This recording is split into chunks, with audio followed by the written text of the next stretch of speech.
እይታ ተመልከቱት። እውነተኛ አማኝ እንደዚህ ነው የሚያየው። ይቅርታን ሲለምንላቸው ስላየ አማላጅ ያደረገው እንዳይመስላችሁ እና ምን አለ? ጌታ ሆይ በመንግስት በመጣ ጊዜ ምን በለኝ አሳስብልኝ አይደለም ያለው፣ ምን በለኝ። እንደዚህ ነው እኮ ምናምን አማኞች እንደዚህ ነው የሚለው። ኢየሱስ ክርስቶስ በሐሙስ ምሽት የሐዋርያቱን እግር ሲያጥብ ስላየው ነው እንዴ ይሁዳ ባሪያ አድርጎ ይሸጠው ይላል። የባሮችን ሥራ ነው ክርስቶስ ሐሙስ ዕለት የሰራው። እግር ማጠብ የባሮች ሥራ ነበር በአይሁድ ዘንድ። እንዴ እግር ሲያጥብ ሲያየው እንደ ባሪያ 30 ብር ሸጠው ይላል። ሲሞት ሲያዩት ፍጡር ያደረጉት አሉ የሉ አሉ። እንዴት የሞተ ታመልካላችሁ የሚሉን አሉ። አልገባቸው። እኛ ሲሞት ስናየው ፍጡር አላደረግነው። መከራ ሲቀበል ስናየው ከመላእክት አላሳነስነው። የእግዚአብሔር ቃል እንዲህ ይላል፣ ከመላእክት በጥቂት አንሶ የነበረውን ይህን ኢየሱስን ከሞት መከራ የተነሳ የክብርና የምስጋና ዘውድ ተጭኖ እናየዋለን ይላል። ከሞት መከራ የተነሳ የተዋረደ ነው አንለው። ሲለምን ስናየው አማላጅ አናደርገው። ምክንያቱም ዓለም ሳይፈጠር በነበረው ክብሬ ግለጠኝ ብሏል። አሁን የከበረው ዓለም ሳይፈጠር በነበረው ክብሩ ነው። ያኛውማ ስለኛ የተደረገ ነው። እኛ ልናደርገው ያልቻልነው ነው ያደረገው፣ የኛን የወሰደው። የተወደዳችሁ ኦርቶዶክሳውያን በእኛ ቦታ የተፈጸሙ ድርጊቶችን ለሱ እንደተደረገ አድርገን ቆጠርናቸው ይላል ጎርጎርዮስ ዘንዚናዙ። ለኛ ነው የለመነው። የኛ ጩኸት ስለኛ ነው የተራበው።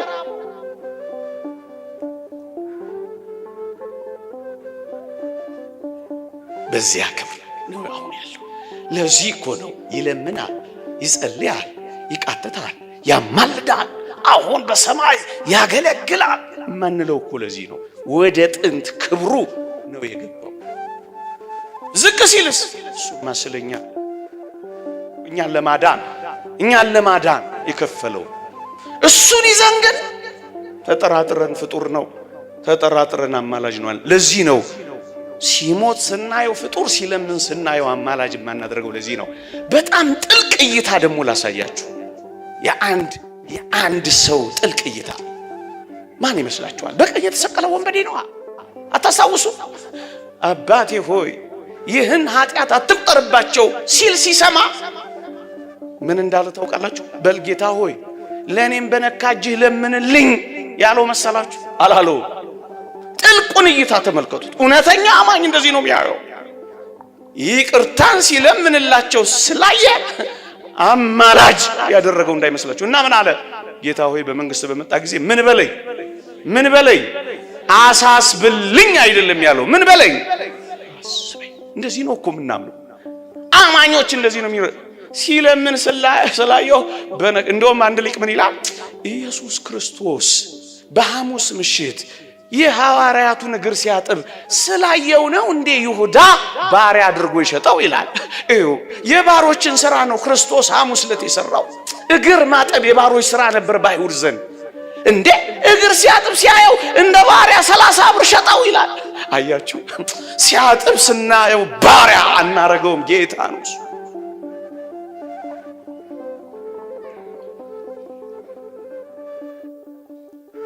እስኪ ዘጋችሁ ከመምህራን የሰማሁት ነው።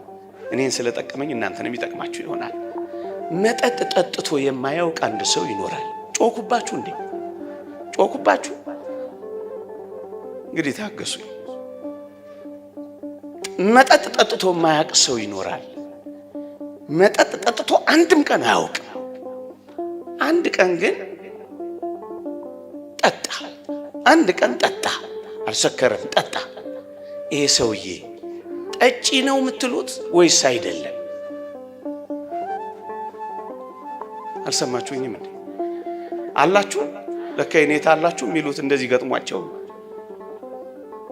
ይኸውላችሁ ጠጥቶ አያውቅም ይሄ ሰውዬ። ጠጣ ግን ይሄ ሰውዬ ጠጪ ነው አይደለም? አይ ደህና ናችሁ እናንተ፣ የሚጠጣም ማይጠጣም በደንብ ታውቃላችሁ። ጠጪ ግን አይደለም። ጠጥቷል አልጠጣም? ጠጥቷል ግን ምን አይደለም? ጠጪ አይደለም። ለምኗል ግንስ ለማኝ አይደለም። እየሰማችሁኝ ነው? ሰው በሆነበት ወራት የሰውነትን ስራ ሰጥቷል፣ ግንስ ማርዷል፣ ግንስ አማላጭ አይደለም። ለምሳሌ መንጃ ፈቃድ አውጥቶ መኪና ነርቶ የማያውቅ አንድ ሰው ይኖራል።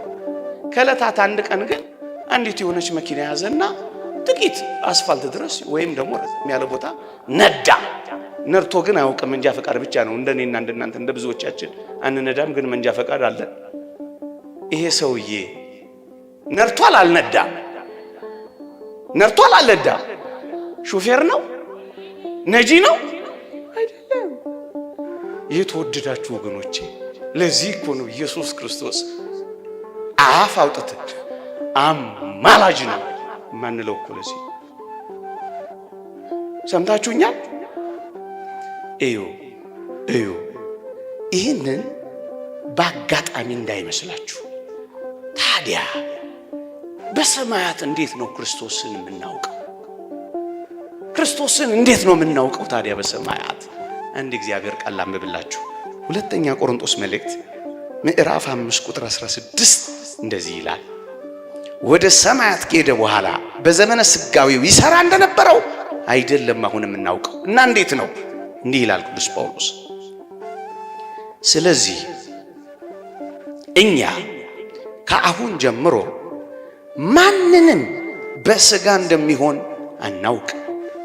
ክርስቶስንም በስጋ እንደሆነ ያወቅነው ብንሆን እንኳን አሁን ግን ከእንግዲህ ወዲህ እንደዚህ አናውቀው። እንዴት? በስጋው ወራት ሲሰራ እንደነበረው በሰማያት ከእንግዲህ ወዲህ ናው ኦን ዋርድስ ይላል እንግሊዘኛው። ካሁን በኋላ እንደዚህ አናውቀው። እንዴት? ሲራባ አናውቀው። እንዴት? ሲጠማ አናውቀው። እንዴት? ሲጸልይ አናውቀው። እንዴት? ሲያማልድ አናውቀውም። ለዚህ እኮ ነው እርሱም በስጋው ወራት ከሞት እንደዚህ አናውቀውም። ክርስቶስ አሁን የሚያማልድ ክርስቶስን አናውቀውም። አሁን በሰማያት የሚለምን ክርስቶስን አናውቀውም። እንደዚህ አናውቀውም። ታዲያ እንዴት ነው የምናውቀው? ቅድም የጠቀስኩላችሁ እግዚአብሔር ቃል አለ። ታዲያ እንዴት ነው የምናውቀው?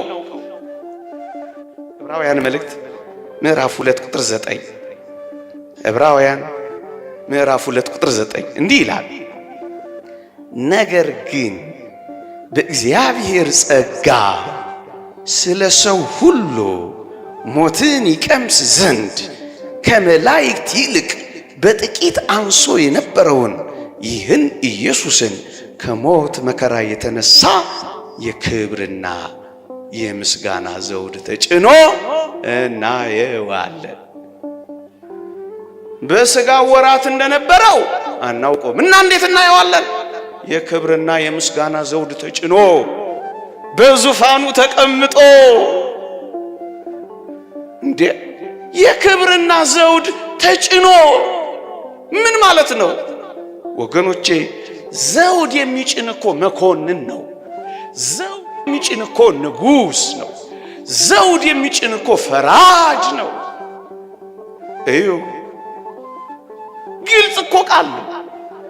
እምናየው ሲለምን አይደለም፣ እምናየው ሲያማልድ አይደለም፣ እምናየው አንዳንዶች እንደሚሉት ደም ይዞ ሲያገለግል አይደለም። እና ምንድነው? የክብርና የምስጋና ዘውድ ተጭኖ እናየዋለን። እንደዚህ አናውቀው እና እንዴት እናውቀዋለን? እንደዚህ እናውቀዋለን፣ እንደዚህ እናየዋለን። የተወደዳችሁ ኦርቶዶክሳውያን በሰማያት ያለውን ጥቂት ነገር ላስጎብኛችሁ እስኪ። አሁን በሰማያት ክርስቶስን እንዴት እናየዋለን? የክብር ዘውድ ደፍቶ እናየዋለን። የክብር ዘውድ የሚደፋ መኮንን ነው። መኮንን ማለት ፈራጅ ነው። በዚያ ስልጣን እናየዋለን። በኋላ በደንብ እመጣበታለሁ። ግን ተመልከቱ፣ በስጋው ወራት ሰው በሆነበት ወራት እንደነበረው ግን አናውቀውም። እና እንዴት ነው በሰማያት በጥንት ክብሩ ወገኖች እስኪ በአንድ ቦታ እንኳን ሲያማልድ ያሳዩ። እደግመዋለሁ፣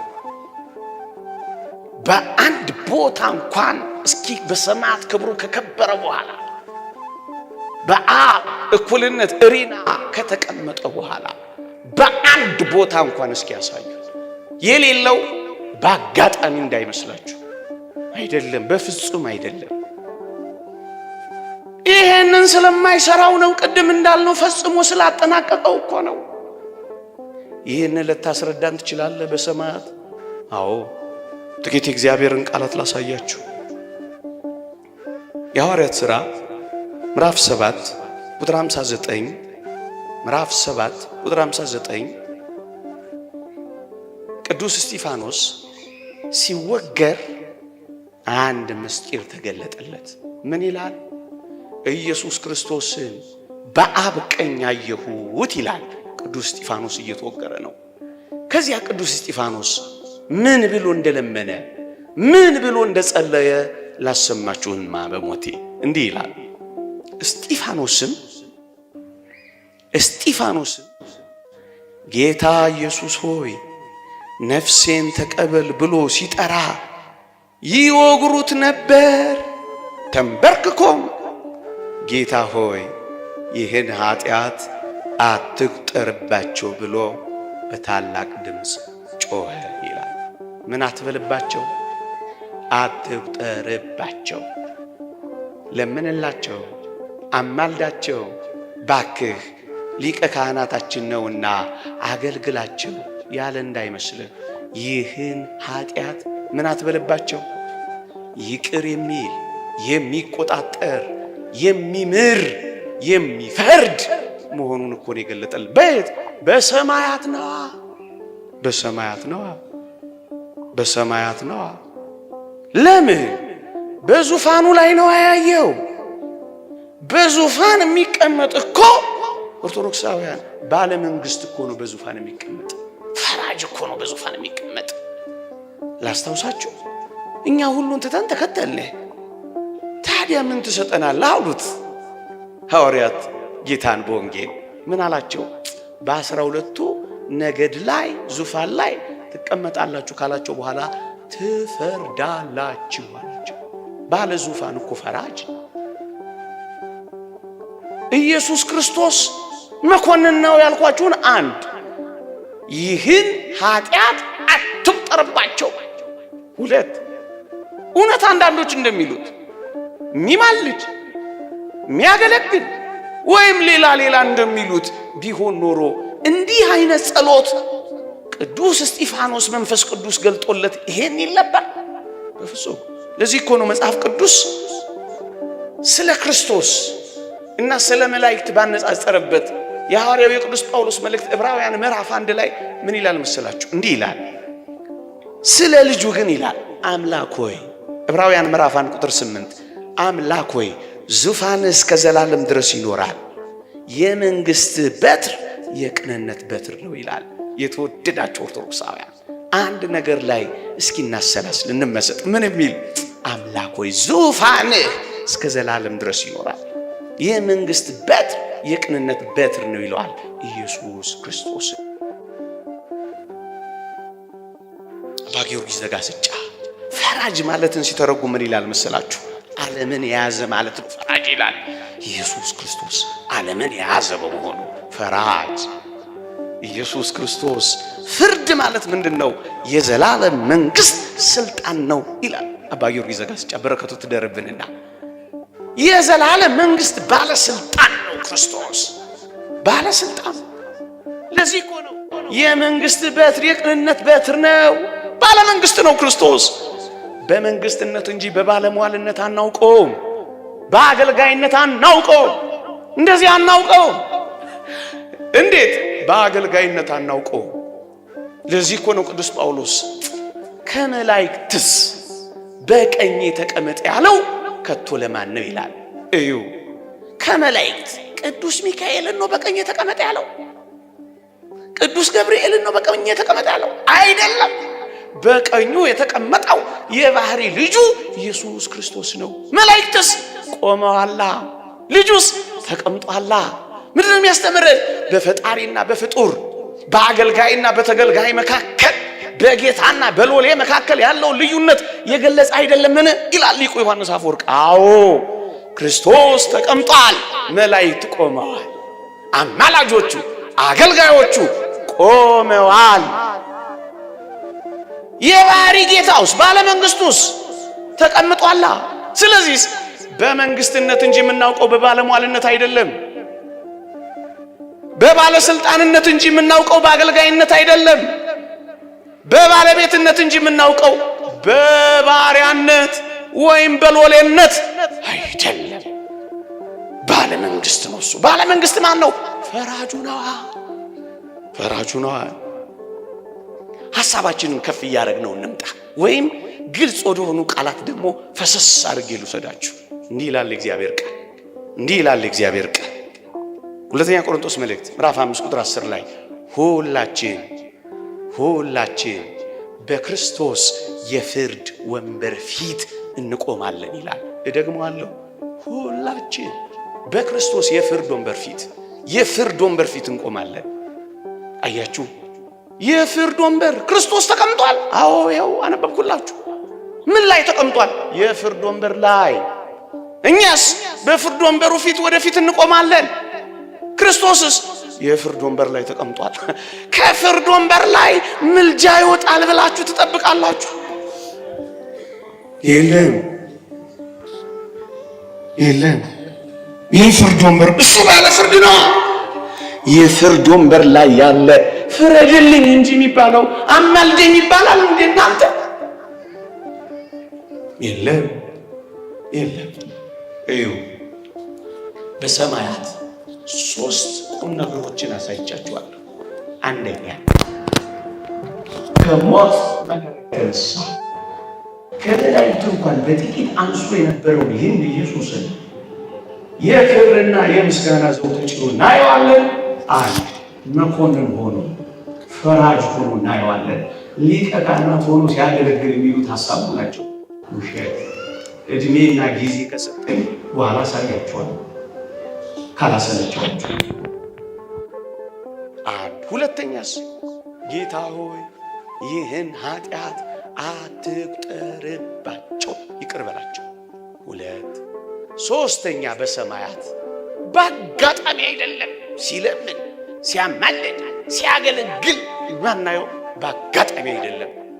በሰማያት አሁን ምን ይባላል ክርስቶስ? ሌላ ጥቅስ ደግሞ ልስጣችሁ። ራዕየ ዮሐንስ ምዕራፍ 6 ቁጥር 9 ራዕየ ዮሐንስ ምዕራፍ 6 ቁጥር 9 እንዲህ ይላል፣ አምስተኛውን ማኅተም በፈታ ጊዜ ስለ እግዚአብሔር ቃልና ስለ ጠበቁት ምስክር የታረዱትን የሰዎች ነፍሳት ከመሠዊያ በታች አየሁ ይላል ቅዱስ ዮሐንስ በራእዩ በሞቴ። እስኪ ስሟት። አምስተኛውን ማኅተም በፈታ ጊዜ ስለ እግዚአብሔር ቃልና ስለ ጠበቁት ምስክር የታረዱትን የሰዎች ነፍስ ሰማዕታትን አየሁ አለ። ከመሠዊያው በታች ሰማዕታትን አየሁ ይላል። ኦርቶዶክሳውያን አንድ ነገር ጠቁሚያችሁ ልለፍ። ከመሠዊያው በታች የሰማዕታት ነፍሳት ነበሩ። ወገኖቼ ለምን ይመስላችኋል የኔና የናንተ ስጋችን መካነ መቃብራችን በቤተ ክርስቲያን አጸድ ውስጥ የሚሆነው? ለምን ይመስላችኋል? ዝም ብሎ የትም ለምን የማይጣል ይመስላችኋል? ከመሠዊያው አጠገብ ነው የምታኖረው ቤተ ክርስቲያን። ይኸው መሠዊያው ምን አይነት ቤተ ክርስቲያን እንደሆነች ራሷ እኮ መጽሐፍ ቅዱስ እኮ ነች።